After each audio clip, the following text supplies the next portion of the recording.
குருவே சரணம். Hare Krishna Hare Krishna Radhe Krishna Radhe Krishna. Good morning friends, good morning.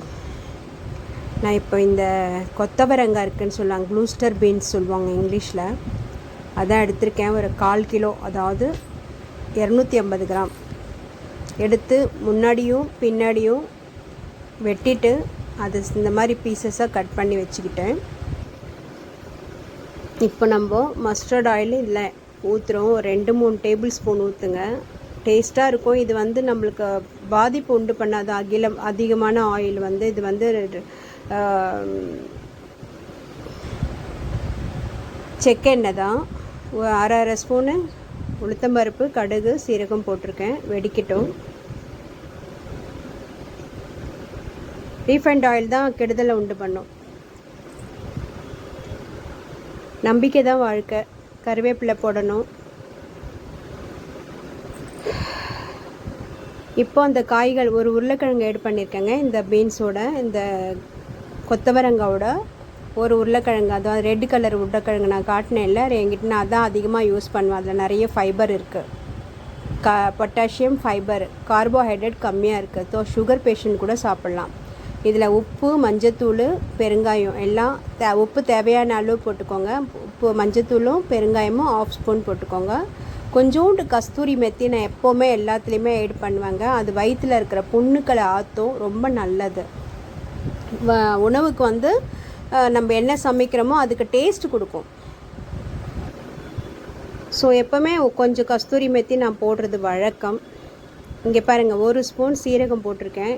அதுக்குள்ளே இது வந்து தீஞ்சிட போதுன்னு பயமாக இருக்குது. அதான் கொஞ்சம் கிளறி விட்டுட்டு இதில் தண்ணி ஊற்றிட்டோம்னா அந்த காய்கறி வேகிறதுக்கு அது பாட்னு வெந்துட்டுருக்கும். அதுக்குள்ளே நம்ம மசாலா வந்து கிரைண்ட் பண்ணி கொண்டு வந்துடலாம். கொஞ்சோண்டு இஞ்சி எடுத்துக்கிட்டேங்க. இங்கே பாருங்கள், கொஞ்சம் தான் எடுத்துருக்கேன். ஒரு 6-7 பச்சை மிளகா காரத்துக்கு ஏற்ற. இது கொஞ்சோண்டு கொத்தமல்லி எடுத்திருக்கேன்.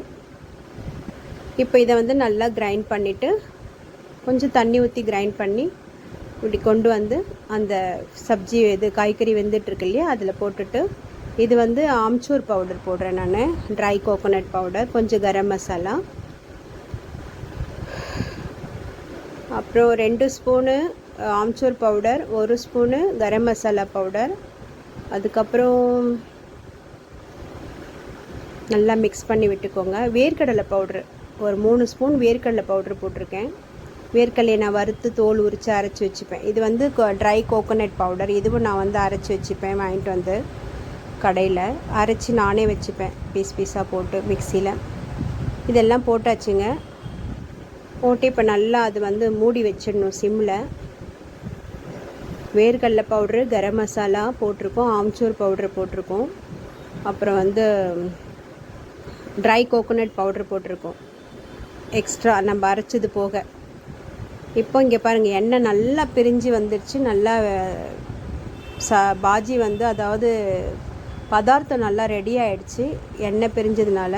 கொத்தமல்லி தூவி இப்போ சாமிக்கு இது கண்டருளை பண்ணுறதுக்கு எவ்வளோ டேஸ்ட்டாக இருக்குது தெரியுங்களா? பார்க்குறதுக்கே அவ்வளோ அருமையாக இருக்குது பாருங்கள்.